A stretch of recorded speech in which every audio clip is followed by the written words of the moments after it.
Okay, let's get started. My name's Eddie Hill. How many were in the first session? Now I'm in trouble, man. I got to come up with new material for y'all. That's a tough deal. This particular session, we're going to talk about how to build character in a true team. Now, the first thing I want to say is, in the publicity for this, I noticed where it said something about easy ways to build character. Did anybody see that? I'm going to tell you now, I didn't write it. Because there is nothing easy about building character, right? You agree? There are a lot of reasons that building character is tough. Tell me, y'all are warmed up now. This is a participation thing. Tell me some reasons why it's difficult to build character in these kids. Why is it hard? Tell me one. Yes, sir. You're the only ones doing it.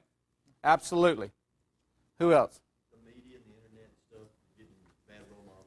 Absolutely. Bad role models. Charles Barkley saying, I don't want to be a role model. Well, good, Charles, because I think you're funny, but I don't want you raising my kid, right? So, yeah, coaches feel like the only ones doing it. The media certainly puts a slant on things. And back to the point about you're the only one doing it, one inner city coach told me he has 80% of his players, the father is nowhere to be found, and they're being raised by their grandparents. Raised by their grandparents. That's the norm. Would y'all agree with that, or is that somewhat the case, or what? Is that accurate that a lot of the kids don't have dads at home especially? Okay. The other issue is that maybe players aren't as smart as they used to be. I'm just kidding about that, but it's leading into what I want to tell you. Earl Campbell said that he was the second best football player in his family. You ever heard about this? True story. Earl Campbell at a golf tournament told this. He said, I was the second best football player in my family. He said, my brother, Johnny, was better. And Johnny was a big old middle linebacker. And this kid was tough, he said. And he said, Johnny was a better player than I was. But Johnny was not the smartest guy in the world. And one night during a big game, the coach called Johnny over to the sideline. And he said, come here, Johnny. Johnny came over there, and he gets up next to him. And coach says, Johnny, I want you to go back into that huddle, and I want you to get ferocious. And his brother stood there and looked at him and said, okay. He said, I want you to go back in that huddle, and I want you to get ferocious. His brother said, okay, coach. So he trots over to the huddle, you know, and he gets in there and he stops. He looks around, calls timeout, comes back to the sideline. He goes, excuse me, coach, which one's ferocious? Which one is ferocious? Maybe the kids aren't as smart as they used to be. That is not the problem. Because we talked earlier about how we know they're smarter. My kid yesterday told me, Daddy, we're doing biographies about Abraham Lincoln. We're doing biographies about Abraham Lincoln. My child is 6 years old. We're doing biographies. I didn't know what a biography was until I think I was in junior high school. But this internet, they are smarter. However, they're raising themselves. What I want you to do now is I want you to turn to a partner, just real quick, and I want you to tell your partner who helped instill some character traits in you. And what I want you to tell that person is who the person was that instilled that character trait and what was it. Real quickly. We've got to do it quick. Find somebody real quick. Just find somebody. You introduce yourselves. You're all coaches in this together. Who was it and what did they teach you? Was it your daddy? Grandpa. Oh, grandpa. Integrity. Okay, what? Integrity. And your grandpa taught you integrity. Very good. What was yours? Billy, who taught you? Your dad? Your dad.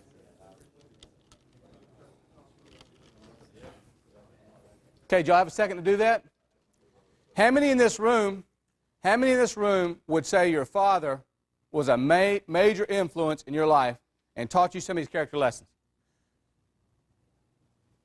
Put your hands down. Who's teaching them now? Their fathers aren't there for whatever reason. Their mothers do the best they can, but they're probably doing what? Working to put food on the table, right?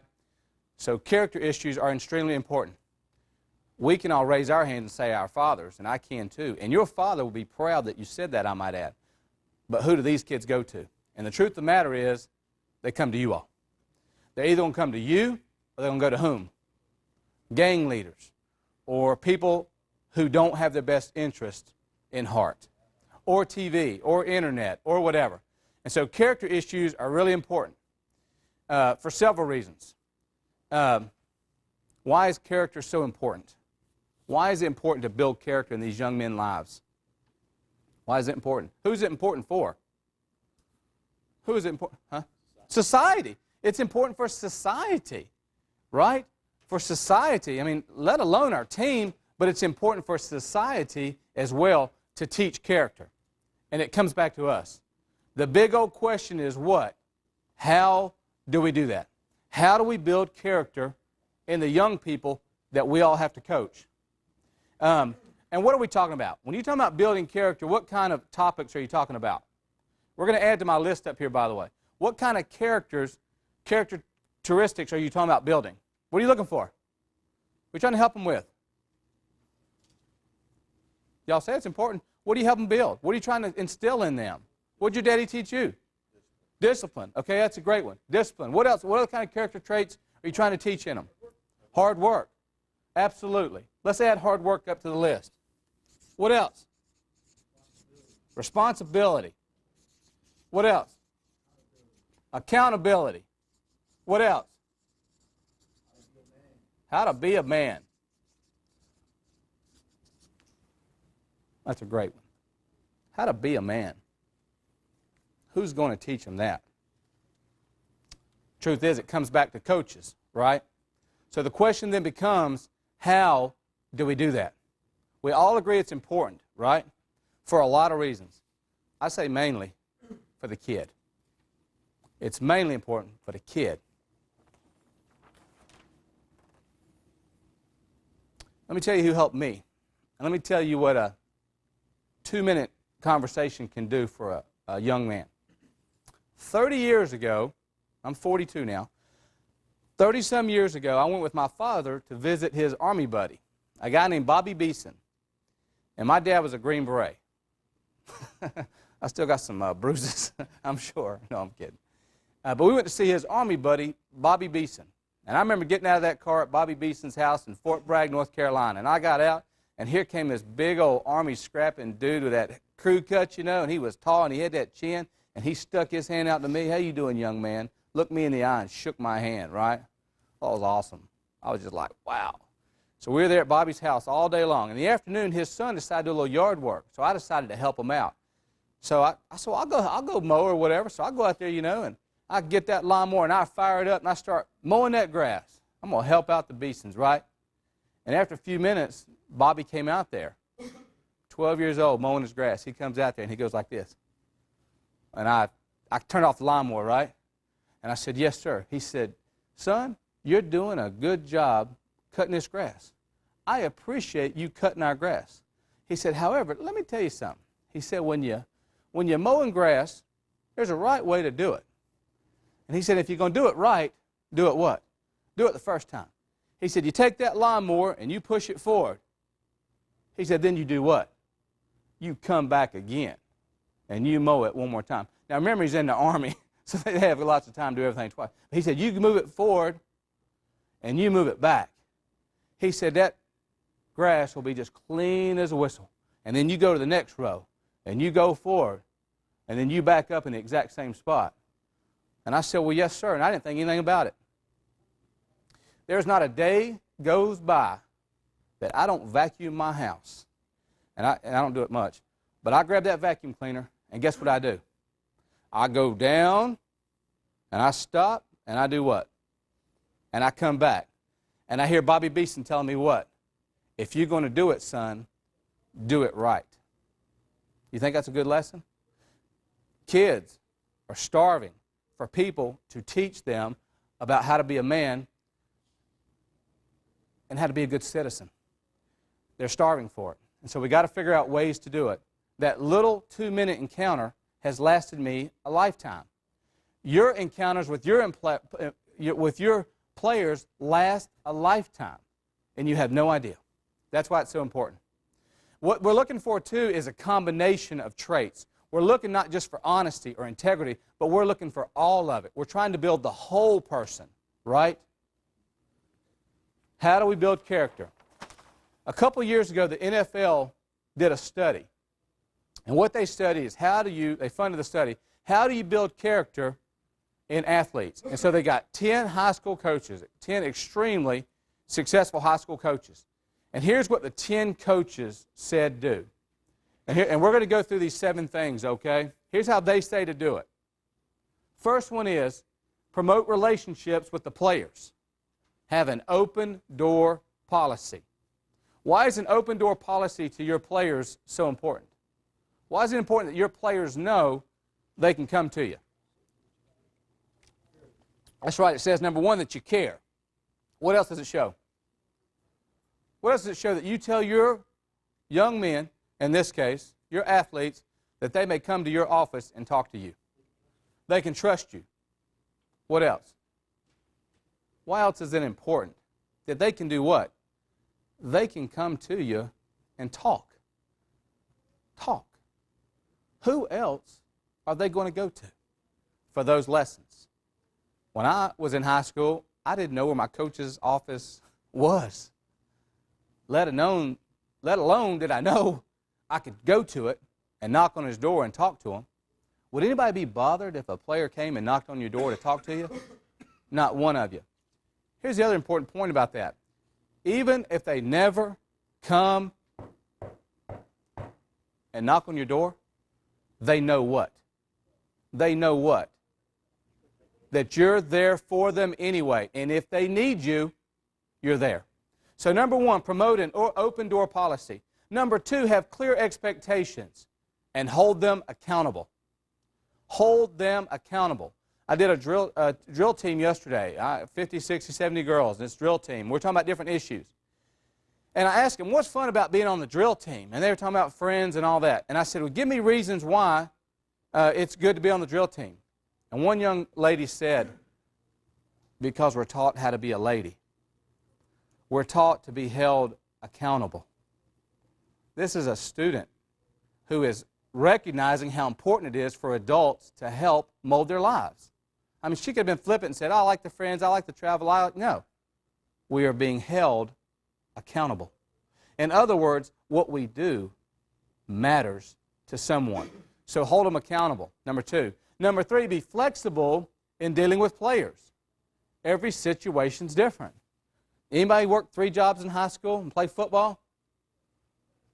Anybody have to play football and pay the light bill?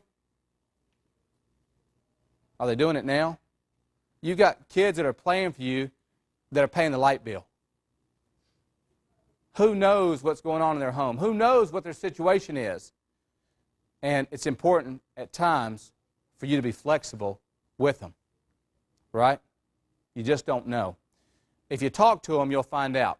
Here's one thing about talking to a player, by the way. Let me give you a new way to talk to a player. Say a player's messing up and you got to talk to him. Here's a way to do this, and this is a way that they do it in business a lot of times now. Instead of going over and saying, what's your name? Don? Is it Don? Don. Going over to Don and say, Don, you messed up on that, son. You got to do it this way. And I understand you've been coming to practice late every day. I want you to cut that out. What happens to Don? Whoa, whoa, whoa, whoa. You know, you may not see Don anymore. Or Don may not speak, or Don may not do anything. As opposed to saying, going to Don and saying what? Hey, Don, let's visit after practice. We'll meet over at the water fountain or whatever.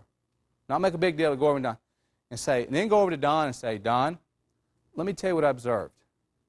You've been coming to practice late a lot lately, right? And he's going to say what? Yeah, but have you said you?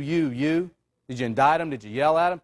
He said, son, what I have observed, what I've witnessed is this. You hadn't got on him yet, have you? No. You said, what I've witnessed, what I've seen is this. And then describe the behavior that you see. And then you know what you do next? You say, is that right? You're asking the player what?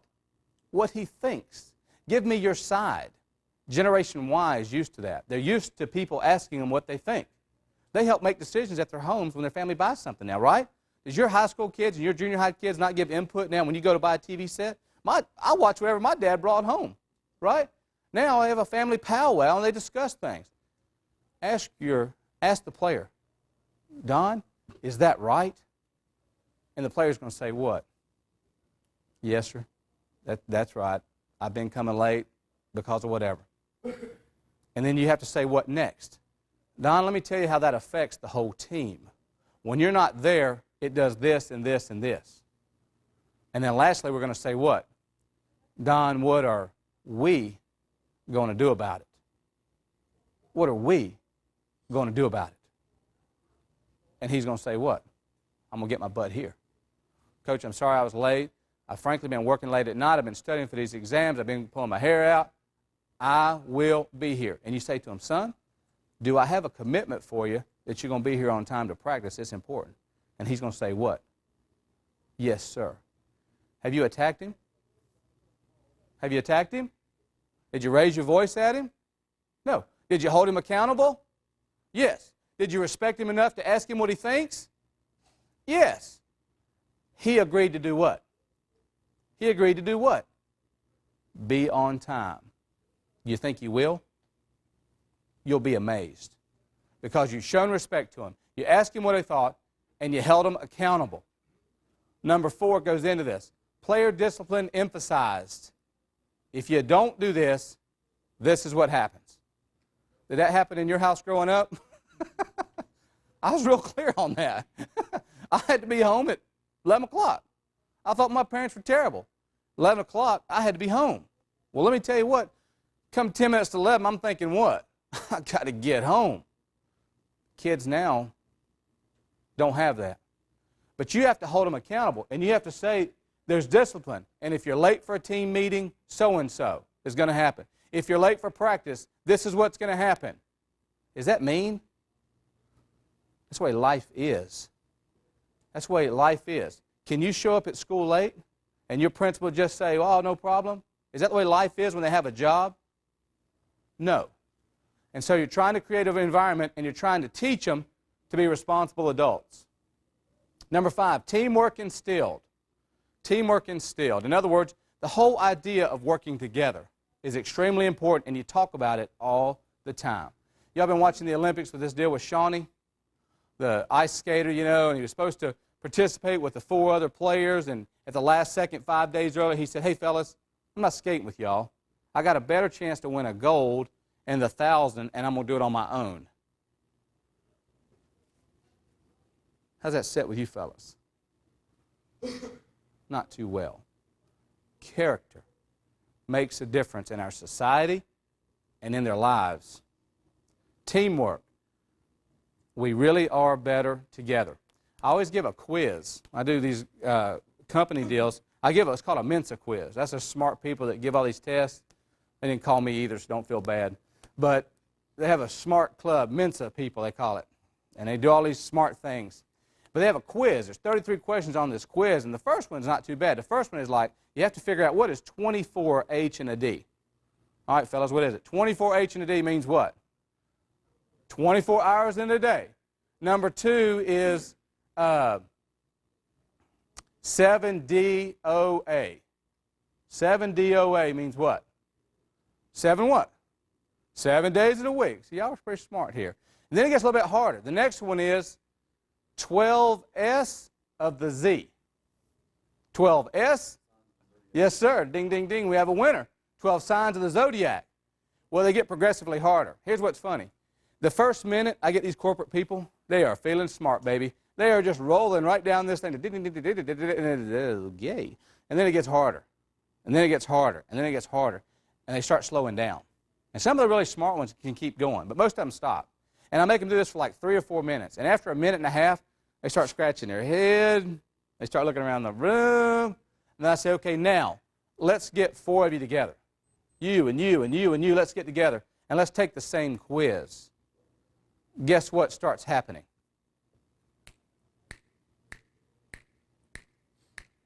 It is amazing. Out of 33 questions, a lot of groups will get 25, 26. I mean, some of that stuff is hard.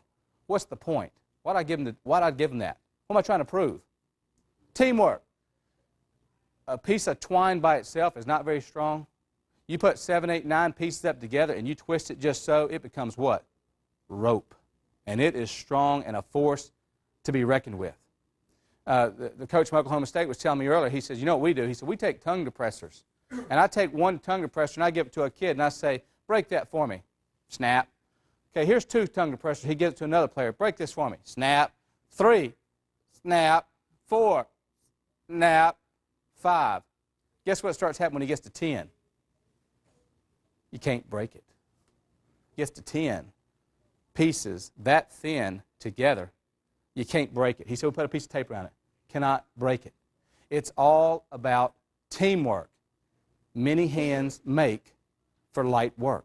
It's real important. Let's do a little exercise. Give me you 4 gentlemen. 1, 2, 3, 4, 5. All 5 of y'all come up here, please.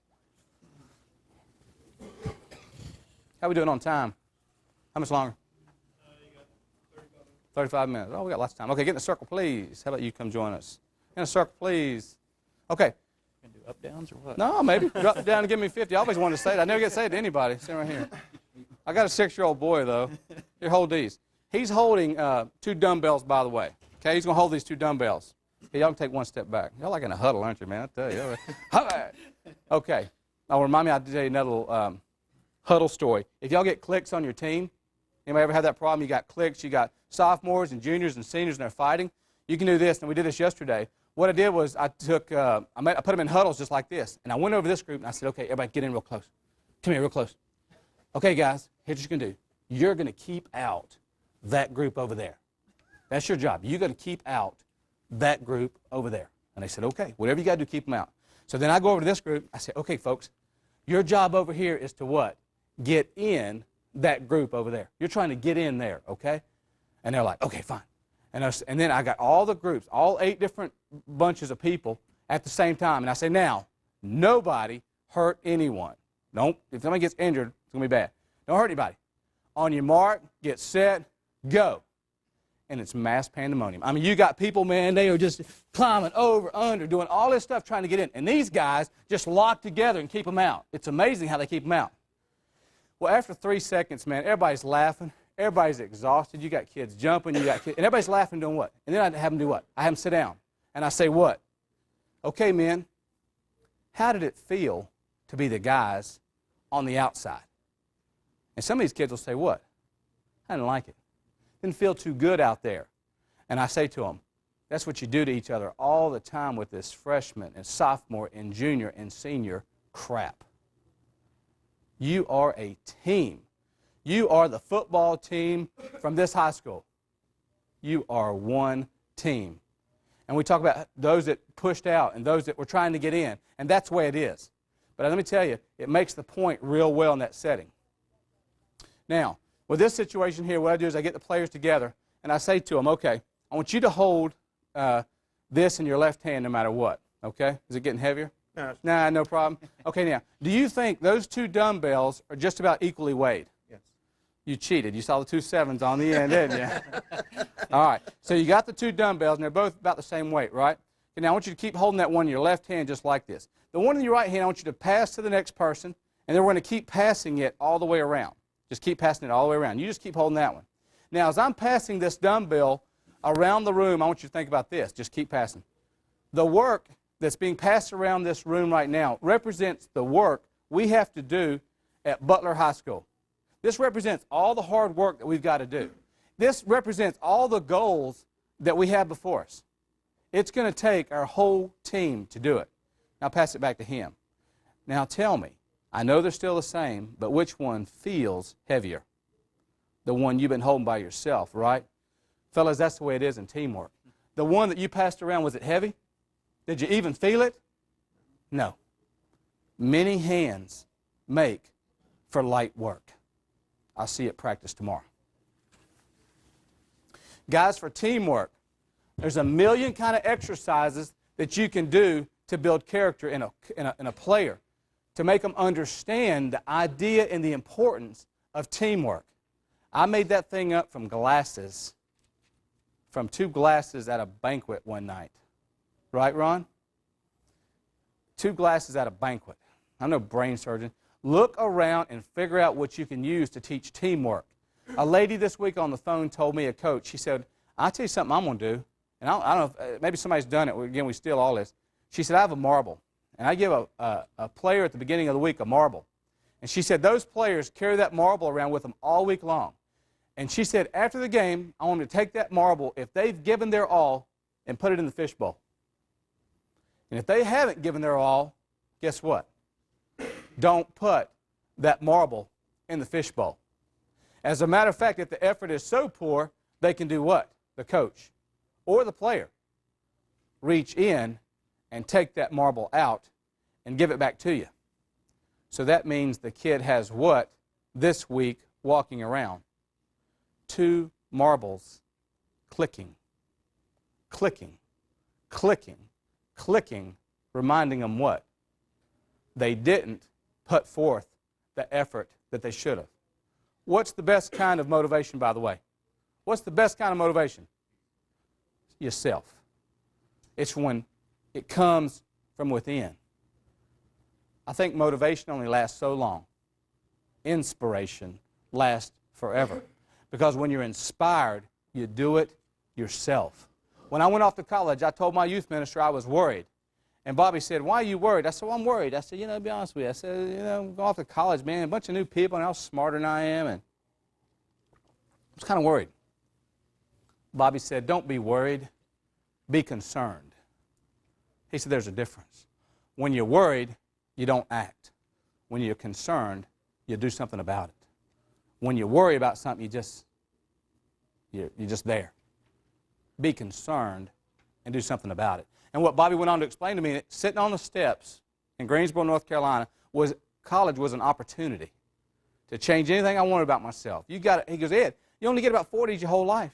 He said, you have a new opportunity to change, grow, anything you want to do. Building character in young people's lives. Teamwork is very important.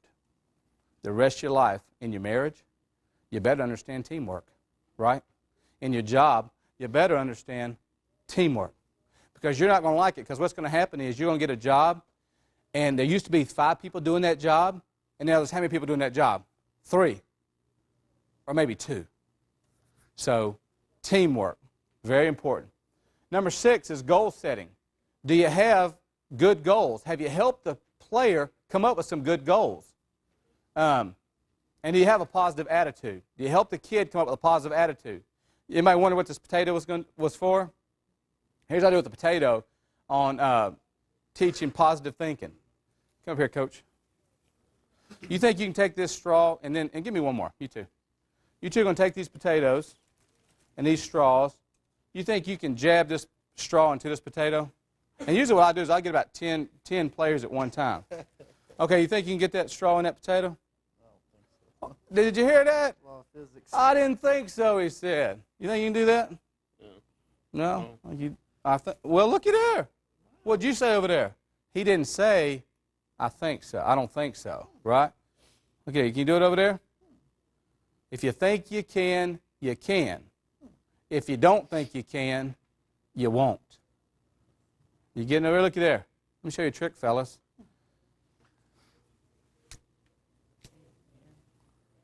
What'd I do? What'd I do? I took my thumb and I put over the end of that little air hole. And it's almost like a knife. If you think you can, you can. If you don't think you can, you won't. Most of your players are going to be doing this and job it up, and it's going to look like, that. And you take another one, put your thumb over the end, and shove it right in. Attitude. Y'all can sit down. Attitude. If you think you can, you can. Instead of me talking about attitude, we just do that. Goal setting. Goal setting is extremely important. Grant Taft said he had to sit down with this freshman and say, son, what are your goals? And I believe in your packet is a goal-setting sheet about what they perceive their goals to be. You have to have buy-in. If the kid doesn't help with the goals, you're not going to achieve them. Last thing is tough love. You may be all the father figure they have. You're it. You may be the only adult male figure that they really see and they listen to. Kids want to do what? Two things. They want to believe and they want to belong. You agree? Character. There's nothing more important. The last thing I would say to you, and I have to give my wife the credit for this one. She said, Eddie, there's something missing. And I said, what? She said, how about be a good example? Be a good example. I was riding to the TCU banquet the other night with a football referee. The guy told me, he said, you doing what? I said, well, I'm writing a book on how coaches can motivate players, all these different little things they can do, and how to build a team. He said, I'll tell you this. He said, you tell your football coaches this. And I said, what's that? He said, tell them how to tell a player to hand the ball back to an official. And I said, what do you mean? He said, let me tell you, I can tell you in the first 5 minutes of a game the way a team is. He said, some of these players will take the ball and just throw it down and walk off. He said, I know it's going to be a long night. And he said, but I know something else too. I know what? I know their coach who allows that. We are talking about building character in young people. At work, can you just throw something down and walk off? In your marriage, to have a good marriage, can you just throw something down and walk off? No, you can't. Anything else about character that you would add that you think is important? What else is important about building character? I'll tell you this. Players may not remember what you say. They may not remember what you say. They will always remember how you made them feel. They will always remember how you made them feel. Last part we're going to do now is how to build a true team. How to build a true team. And what I've come up with is the thing called Victory. Now, I have a company called Team Up. And what I do is team building kind of stuff all the time. Just, that's it. I'll make a living, believe it or not. And the reason is companies and teams and organizations want their people working together. And so I try to think of all these ways that I can prove that point, that if you work together, it's more fun and more productive. So I'm always looking for that. And so what I finally came up with is this. It's called the Victory Method. V stands for what? Vision. Anybody know what Proverbs 3 says? Where there is no vision, the people perish. Where there's no vision, the people perish. On a football team, on an athletic team, where does that vision come from? The coach. The coach and the coaches. That's where the vision comes from. So the first thing is you have to have a vision, right? You have to know where your team is headed. You have to know where you're going. You have to know how you're going to get there. But it starts with the idea. It starts with the idea. So be thinking about where you're headed and how you're going to get there. The next thing is on inclusion. Have you included everyone? It's very important. Have you included everyone? A coach from Arkansas was telling me the other day, he says, I got the greatest wide receivers in the world walking right down the hall, and I don't even know their name. What is the deal with that? Where do you have to recruit? Where do you have to recruit? In your own school. You got to go talk to players. You got to invite them to come out. When I was in high school, they did what? They hung a piece of paper up on the wall, and it said, football's April 15th. You want to come out? It's at 3 o'clock. Wear shorts and cleats.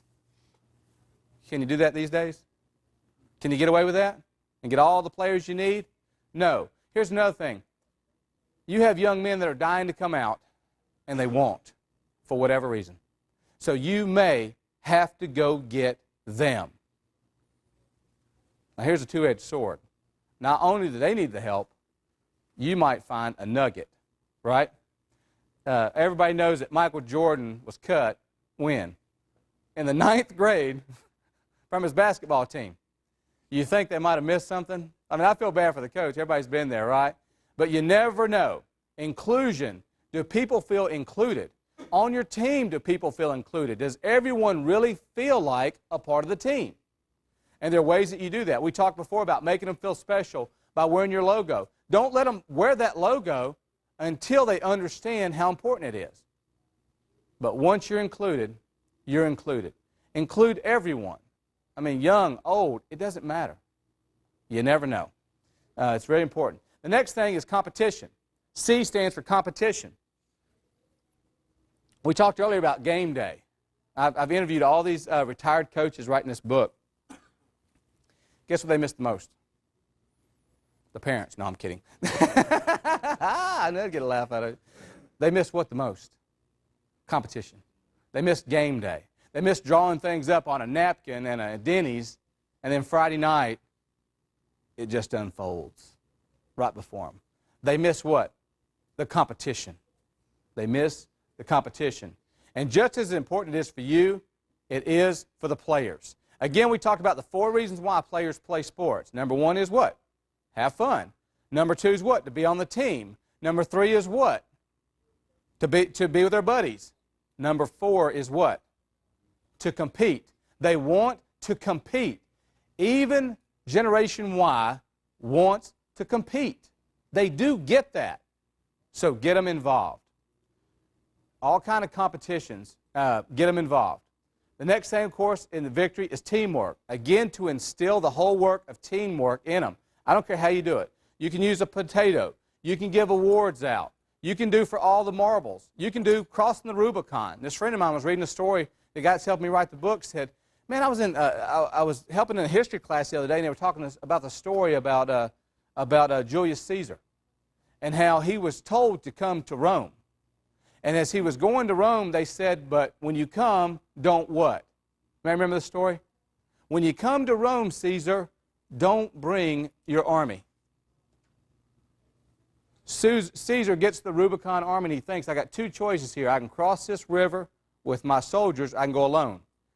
If I go with my soldiers, there's going to be war. If I go alone, they're probably going to kill me. So guess what he did? He goes to the Rubicon River with his soldiers, and he crosses the Rubicon River, and he stands on the other side, and he tells his men, men, if you cross this Rubicon River, you may die, because we're going to Rome, and they may kill us. But if you come across this river, that means that you're totally committed to what we're doing. So if you choose to cross, you're with me. If you choose to go back, I'm not going to fault you for it. But once you cross this river, you're with me. And guess what the men did? One by one, right through that water to the other side. Caesar went into Rome and took over the city and became the greatest emperor ever. What Jim suggests in the book is you do what? You take your players to a creek, and you put the players on one side, and you put your coaches on the other side, and you say, fellas, we're a heck of a team. We're going to be great together. If you choose to come across this water, that means you're with us wholeheartedly. If you choose to quit, that is your choice. And then obviously he goes on. And he said, players, it's up to you.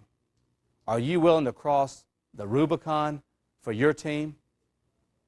And guess what happens? I don't know. It depends on the vision that you've painted for them.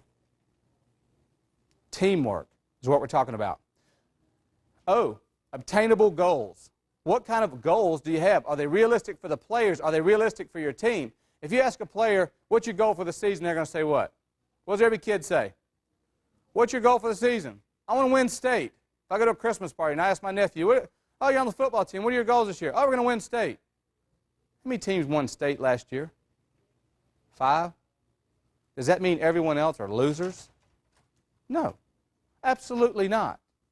Generation Y certainly doesn't see it that way. Obtainable goals for each player and for your team. Are they realistic? Have them. R is what? Respect. R is respect. Y'all tell me 4 ways that you can teach respect. Give me 4, please. What's the way you can teach respect, Gene? Lead by example. Lead by example. Absolutely. If you want to teach respect, lead by example. And be respectful of your players, of what you say about your opponents. Be respectful. What else? What are 3 other ways that you can build respect? Teach respect. Being examples 1. Y'all are smart. I can think of these. What are they? Think of any others? Other ways that you can teach respect. Number 1, be an example. Number 2, be careful what you say. that you know they are watching you all the time.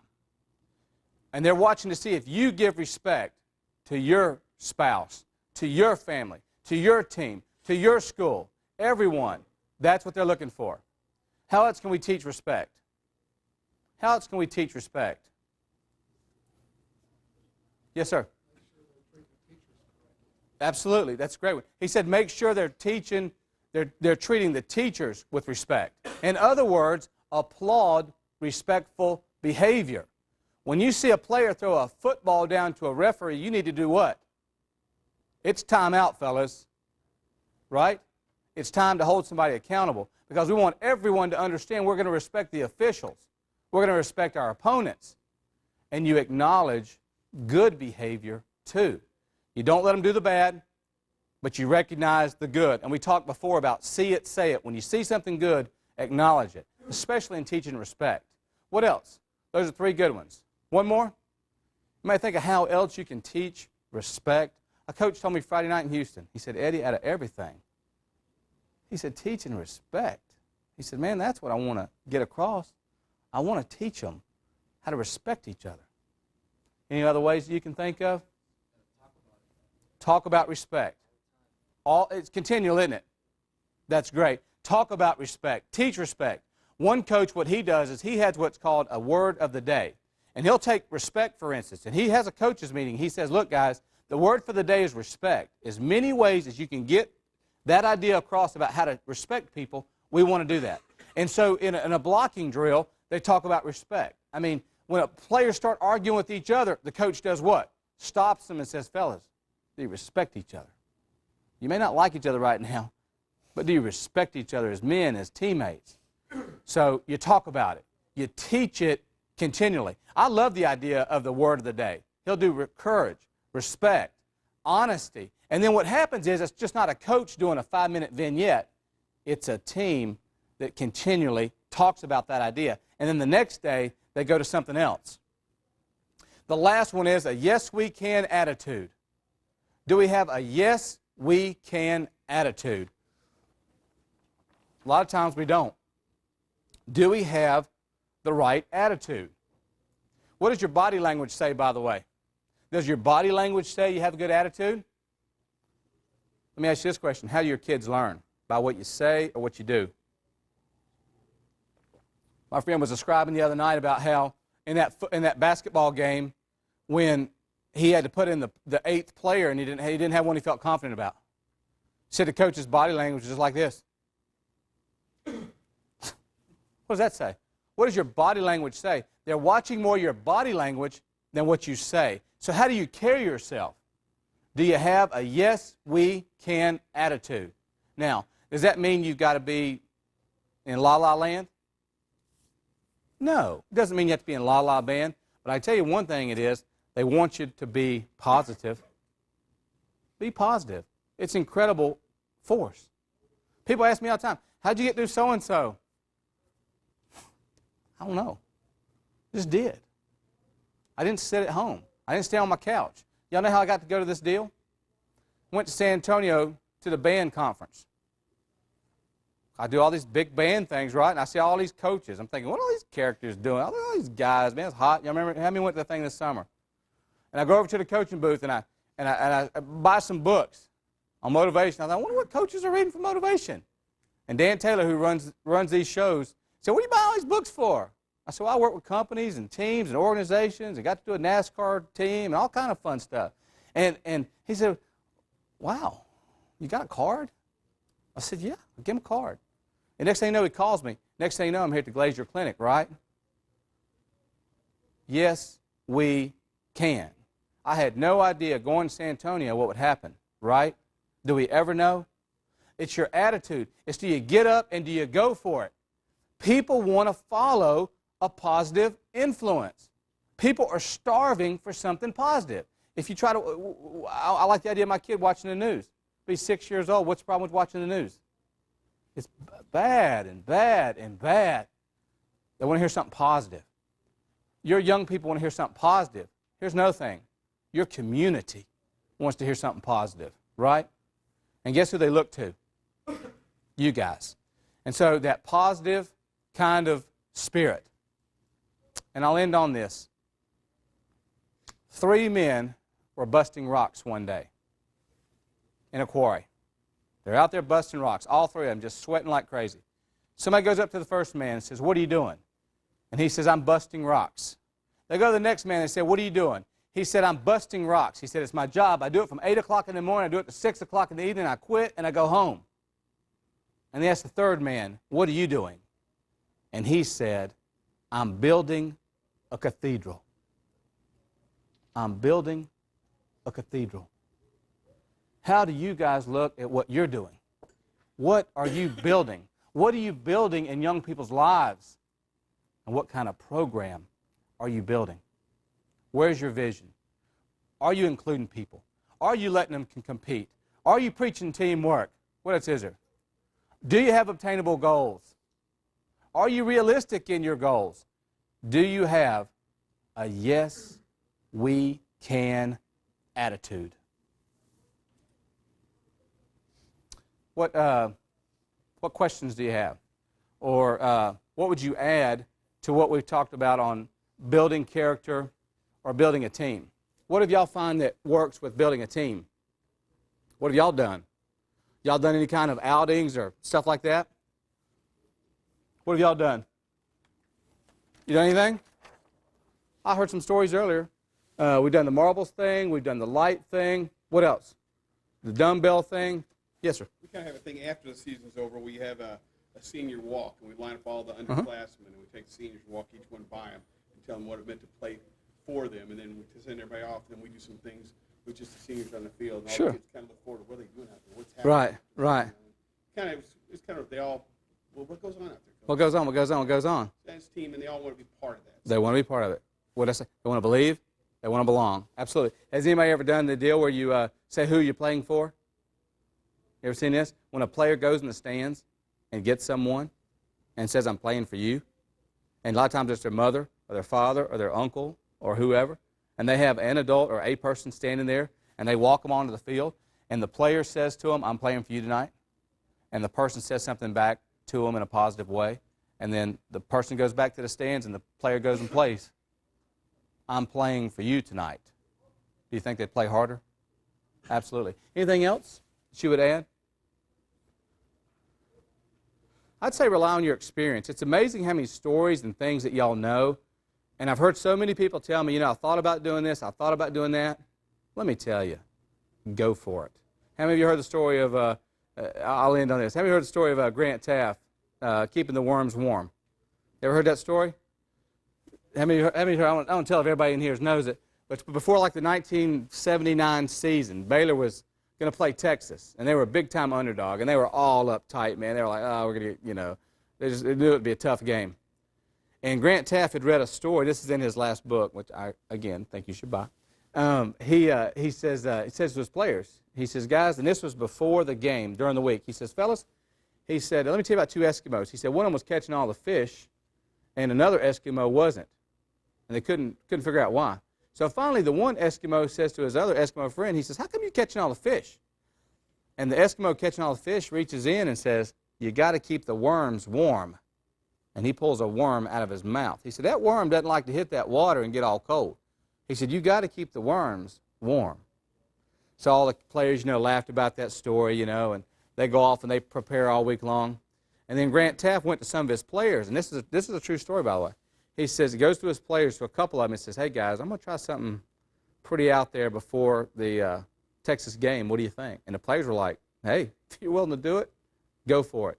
So Grant Taft, minutes before the Texas game, in the locker room, calls all his players in there. Now, of course, y'all all have to try this, by the way, when you get back to your school. Grant Taft calls them all in there in the locker room, and he says, "Fellas, you remember the other day I was telling you about how those Eskimos were fishing, and one kept the worms warm?" He said, "Players, I got to tell y'all have done a great job preparing this week. We have a great game plan. We have y'all have really worked hard. You understand exactly what's expected of you, and you have done everything that we've asked of you. At this point, there is nothing else that we can do as coaches. It's up to you now when you go out there. But as for me, I will be here, and I will keep the worms warm." And he reaches into his mouth and he pulls out a worm, and he shows it to them.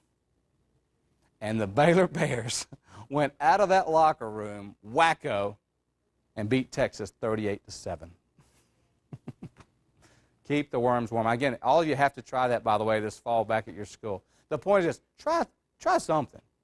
Think of what it takes to mold lives, and think about how you can challenge people. Okay?